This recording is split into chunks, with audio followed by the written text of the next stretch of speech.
Here's the brutal truth most passive income gurus won't tell you. The most dangerous moment in your financial life isn't when you're broke, it's the second you finally hit your first $1,000/month passive.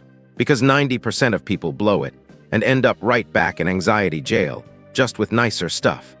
Today, I'm exposing the $1,000 month rule trap, and the one move that turns that small win into $250,000 plus in 13 years.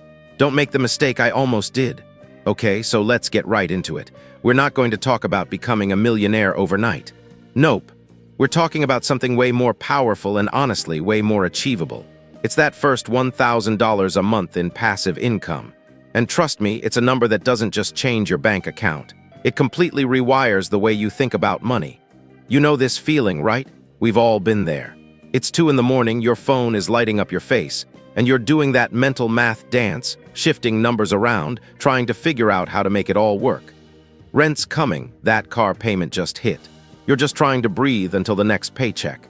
That feeling, that specific anxiety, that's what we're going to dismantle today. You know, that feeling actually has a name.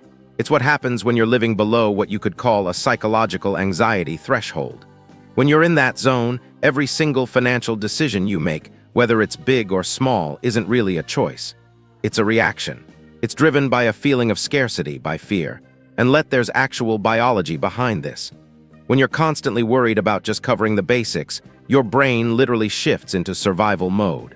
It can't focus on long-term planning or growth. It's too busy putting out today's fires. And that right there is the loop that keeps so many hardworking people feeling completely and utterly stuck. So the big question is, how do you break that cycle? How do you finally get above that anxiety threshold? Well, this is where we introduce a really powerful idea, the 1,000 rule. Think of it as your first tangible step out of that financial survival mode. Now let's be super clear about what this means. $1,000 a month isn't going to get you a Lamborghini, but it does something so much more important. It's just enough to cover some of those basic survival needs. You know, groceries, utilities, maybe a piece of the rent. It's enough to quiet that little panicked voice in the back of your head, which lets your nervous system finally take a breath. And having that buffer, oh man, it completely changes the game. Look at the difference here. On one side, you're making desperate moves just to stay afloat. But on the other, you're strategizing from a place of possibility. You can actually negotiate for a better salary, take a calculated risk on a new venture. You can think about your career in terms of growth, not just your next paycheck. The quality of your decisions just skyrocket. And this is a huge, but there's a trap. The most dangerous moment isn't when you're broke. It's actually right after you hit this first huge milestone.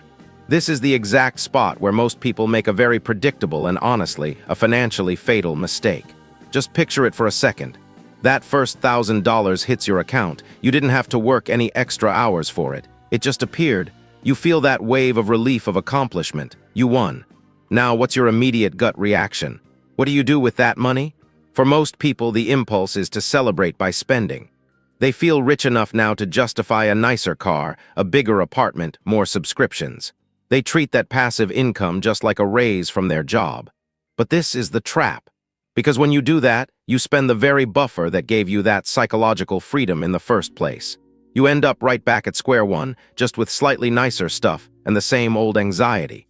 You know, this metaphor for it is just perfect.